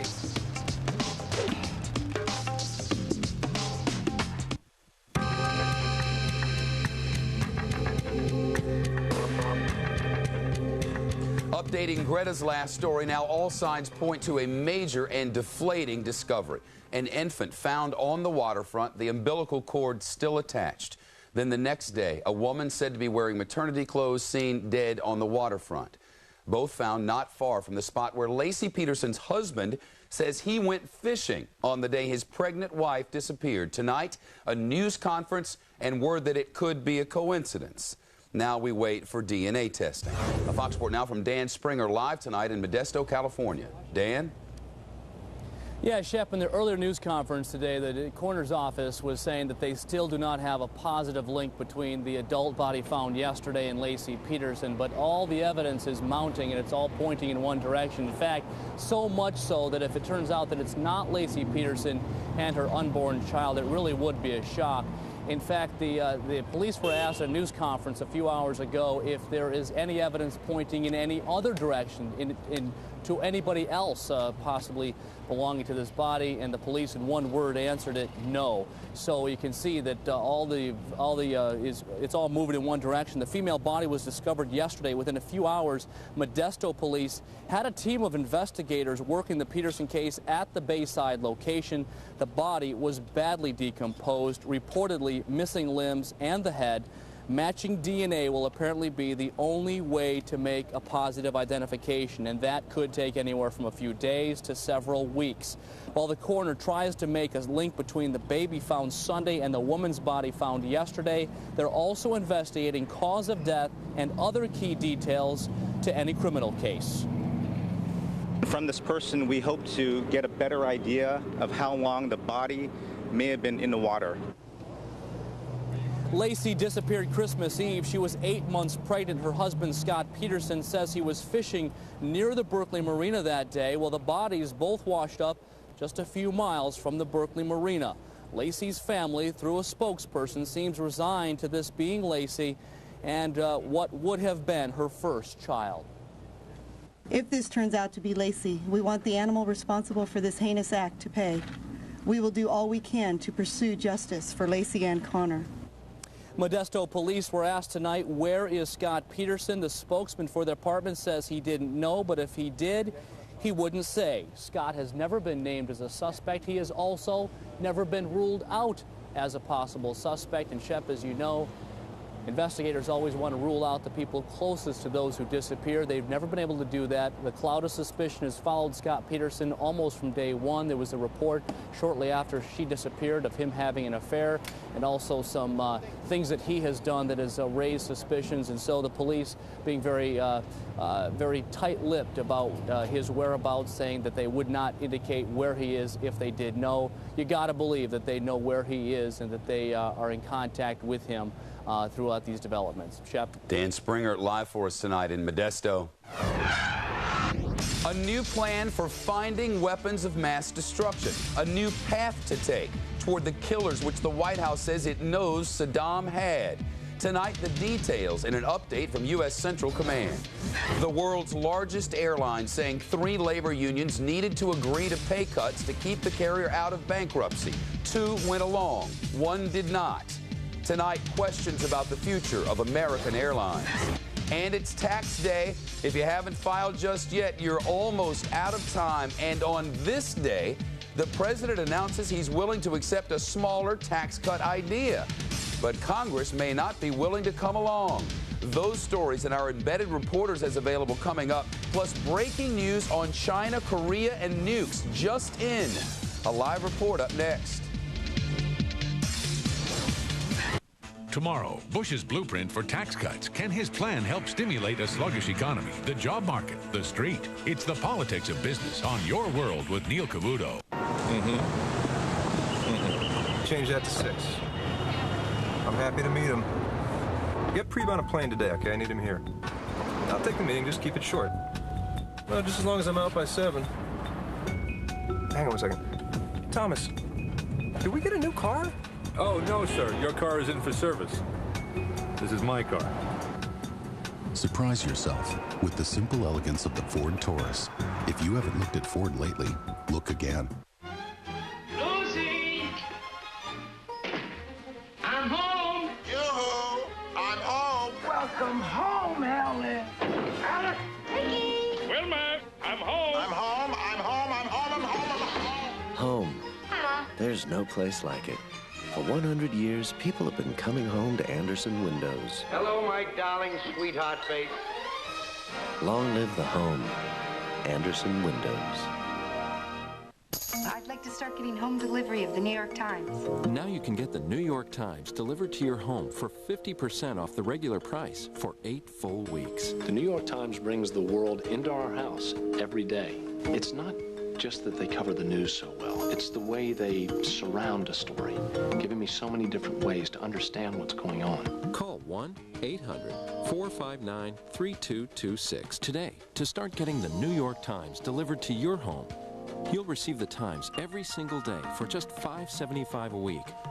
I need to understand what's affecting our investments. And what's happening on the web. Or if you prefer, subscribe to the Sunday edition alone for just $2.90 a week. That's 50% off the regular price of home delivery. The world's moving pretty fast out there. This definitely helps. Get the New York Times delivered every day for just $5.75 a week, or Sundays for just $2.90 a week. That's 50% off. Call today.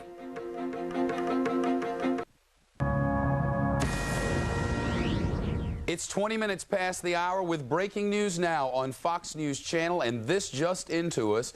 Talks between the United States, North Korea, and China about the nuclear crisis in the Korean Peninsula are expected to be held in Beijing next week.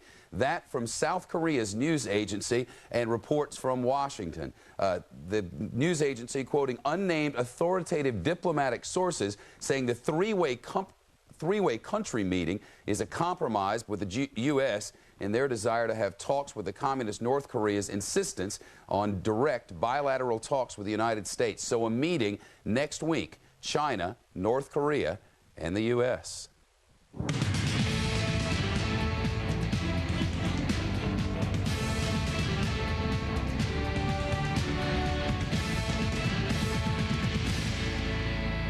Taking to Crete with relative ease, but the U.S. Marines now finding out that the hearts and minds of the locals in Saddam's hometown may be a different story.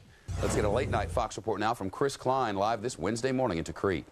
Shepard, yes, indeed. When we arrived into Crete yesterday, a decidedly lukewarm reception by some of the local civilians. It must be said that some of them were pleased to see us and were pleased to see American Marines enter the city and waved and smiled.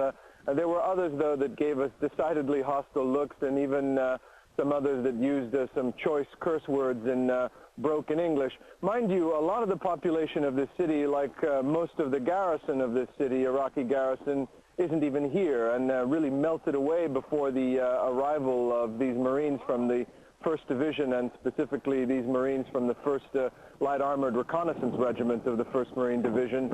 As you had mentioned, the resistance was not what they expected.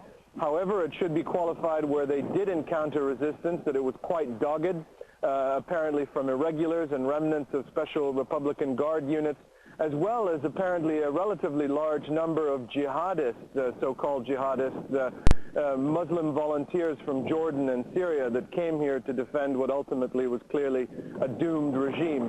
There are still some of them about.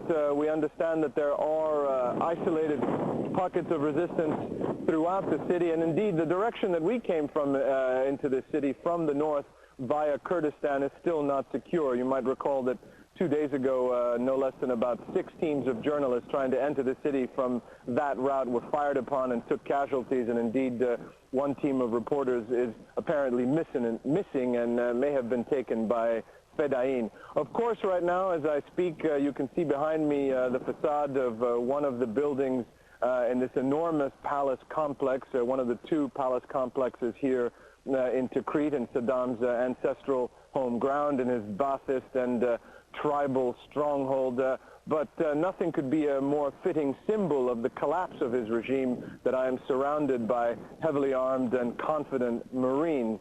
The regime is no more, and there could be no more fitting proof.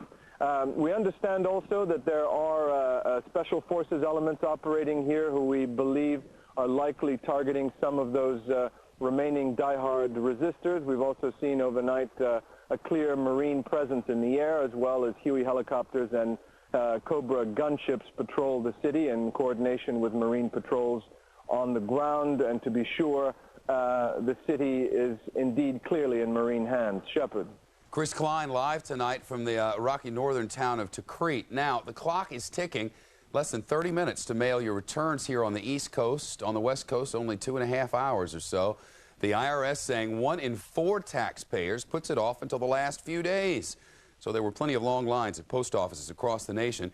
Internet filers up from last year, but still just 2 million total, according to the IRS.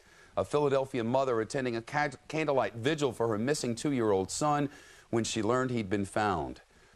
Tyree Hand found safe about 60 miles away in Atlantic City, New Jersey. He disappeared Sunday night from his North Philadelphia home, police arresting a Philly woman on suspicion of kidnapping.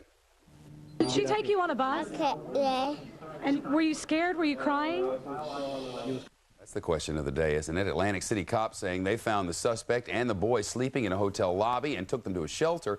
While they were being processed, a security guard remembered seeing the child in an Amber Alert bulletin and called the police. A boy gunned down in a high school gym was armed at the time, according to police in New Orleans. The 15-year-old shot dead yesterday in front of 200 other students. The coroner finding a handgun while preparing to do the autopsy. Witnesses saying 4 people stormed the gym and opened fire with an AK-47 and at least 1 other gun.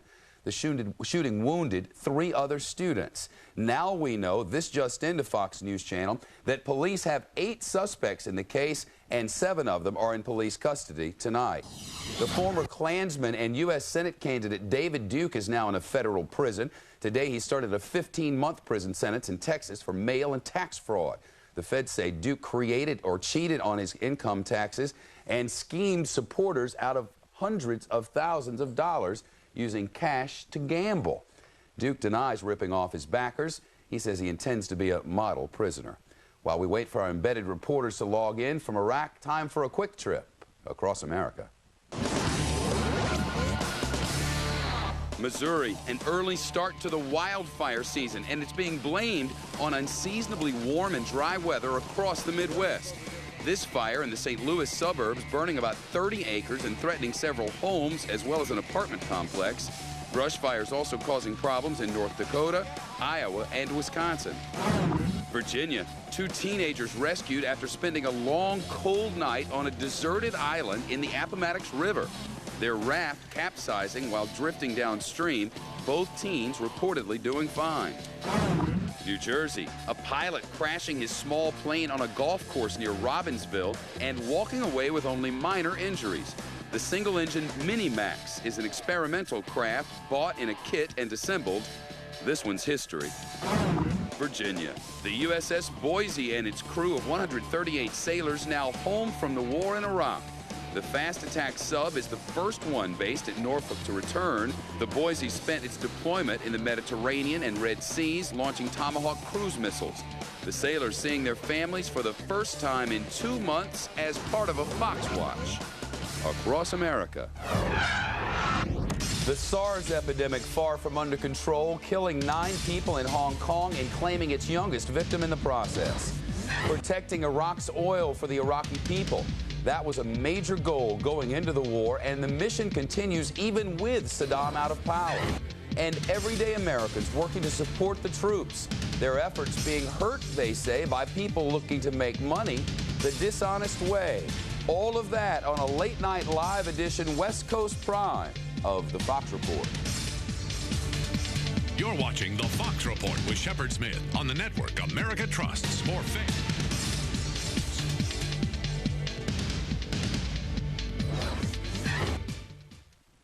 NASCAR Bud Bowl qualifying lives on Speed Channel. Qualifying is important. Probably one of the most pressure situations you're going to be in all weekend. Your weekend normally goes pretty good when you sit on the pole. NASCAR Bud Bowl qualifying on Speed Channel, the home of NASCAR TV.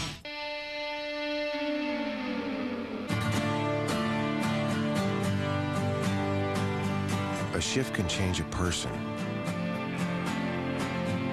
a life, the world. Or it can simply change the way you move through it.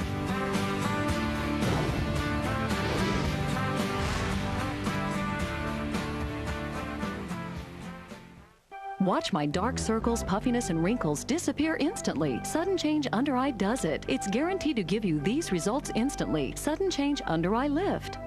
If you're overweight, remember 2 words, green tea. Mega Green Tea weight loss caplets can help you lose up to 20 pounds without drugs. Mega Green Tea for fast weight loss.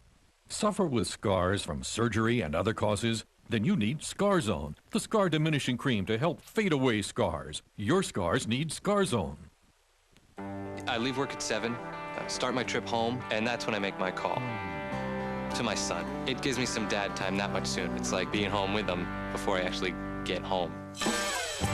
With Singular 7 to 7 plan, your nights start 2 hours earlier at 7 p.m. No one else offers that. Plus, get nationwide long distance and get a free phone with a $20 donation to Special Olympics. I call it the Kyle Lewis It's Important My Night Start Early plan.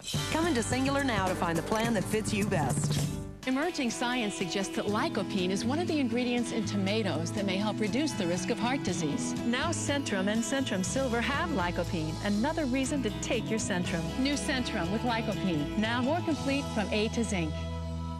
Tomorrow, the new war on terror. As we stand ready, capable, and able to defend our nation from mounting global threats, are we stretching ourselves too thin? Plus, the president's plans, from jump-starting the economy to rebuilding Iraq. We have reaction, analysis, and insight. At 5, it's the big story. At 6, watch Special Report. At 7, it's the Fox Report, only on Fox News Channel.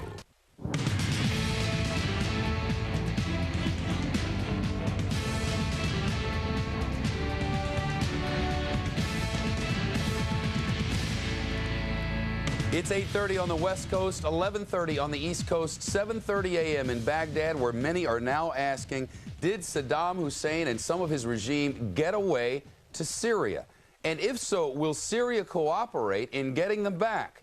Many are now calling, including one administration official who's quoted in the New York Times, Syria as part of the junior varsity of the axis of evil, saying that Syria, Libya, and Cuba are the JV of the big three. Brett Baer's checking into all of this. He's live at the Pentagon for us once again. Hey, Brett. Hey, Shep. Yeah, Syria is a major concern for this administration, and they've been sending signals all week long trying to make the point that Syria needs to get its act in gear in order to not, 1, protect Iraqi regime leaders, 2, to not have and continue to develop weapons of mass destruction. We heard this all week long. Defense Secretary Donald Rumsfeld leading the charge, but also from the president and, of course, from Secretary of State Colin Powell. Now, today, U.S. officials tell Fox News that several of the top 55 Iraqi leaders have now escaped into Syria and are seeking refuge there. Now, they wouldn't get into names or specifics, but they said 7 of those top 55, the playing cards, the deck of cards that we've been seeing, several of them are believed to be inside Syria. That is something that the Syrian ambassador to the United States strongly denies. Take a listen. We did not allow a person or anybody from the Iraqi leadership or anybody from the Iraqi family to come to our country. We said it also in order to explain to American people and to the other people all over the world that Syria has closed its border with Iraq. Defense officials say Syria has been a real problem from the beginning of this war, letting fighters into Iraq from Damascus and from throughout Syria, also funneling equipment into Iraq, that equipment, weapons, and night vision goggles through Syria. You're taking a picture, look here at Damascus, and we can tell you that defense officials are concerned tonight that Syria is harboring some of these Iraqi leaders. Chef. Hey, Brett Leventhal's on the phone now. As it turns out, he has a little breaking news for us. Rick Leventhal, Levens with the Leventhal, he's been on a raid there with forces inside Iraq. Rick, what happened? Well, it was a pre-dawn raid, Chef. We left before the sun came up to try and they were after 3 Ba'ath Party members, 3 Fedayeen who working for the government, military intelligence officers, one of them handling enemy prisoners of war. These are three guys who are in a neighborhood not far from the base where the 2nd Battalion, 23rd Marines are located. So they got a couple hundred Marines and a task force rolled in here before the neighborhood woke up. And it was a success as far as the colonel's concerned. There were no shots fired. They entered 2 homes. They got 3 men out. 2 of the 3 are definitely, they think that 2 of the 3 they were looking for. The 3rd they're not sure about. They're going to take these guys to higher headquarters for interrogation, but they're sitting outside one of the 2 houses right now. They're going through the house looking for documents, weapons, and other materials, and they're going to collect that stuff and bring it on back. Is that the first one like that you've been on, Rick? What was that like? It is the first one that I've been on, and it was pretty interesting. I mean, you know, they had a briefing last night about midnight local time. Went through maps of the neighborhood and details of how they're going to carry this thing out. We went in a convoy this morning of numerous vehicles. There were, some 200 Marines, a bunch of Humvees with heavy weapons, and Marines also, carrying weapons are on foot across the neighborhood. They pulled a Humvee with a loudspeaker on the roof up in front of the first house and broadcast messages in Arabic to the people to come outside. They were prepared to blow the doors open and make a forced entry if they had to, but as it turned out, they didn't need to do that. Hey, Rick, it's Brett at the Pentagon. Listen, do you know how this all developed? Was it intel from a tip on the ground, or was it something that they had developed in that particular town? Yeah, my understanding is that this came through intelligence as they spoke to locals. They've been looking for these guys. One of them worked at the detention center across the street. He was an interrogation officer at the detention center. The other one is a military intelligence officer and head of handling enemy POWs. These guys were considered dangerous, and these guys were considered to have done some pretty bad things while they were interrogating people in custody, and could well be held for war crimes if, in fact, they were in charge of handling the POWs who were taken during this particular conflict. The neighborhood is described as somewhat hostile. You don't get the waves here that you get in other parts of town. So they were on guard and concerned that this thing could turn ugly pretty quickly. They knew that there were weapons in the homes, and in fact, I saw them bring one AK-47 out that they said was found loaded under a rug. But again, this thing went off very cleanly so far, at least. I guess it's just after 7:30 in the morning there, Rick. What time did this thing get started, and what was the night like? We were up at 4:30 a.m. We got into this convoy of vehicles. We rolled in here quietly, got out of the vehicles a few blocks away, and then walked in a couple of columns. It was still dark. Everyone took up positions on the corners and along the walls outside these homes.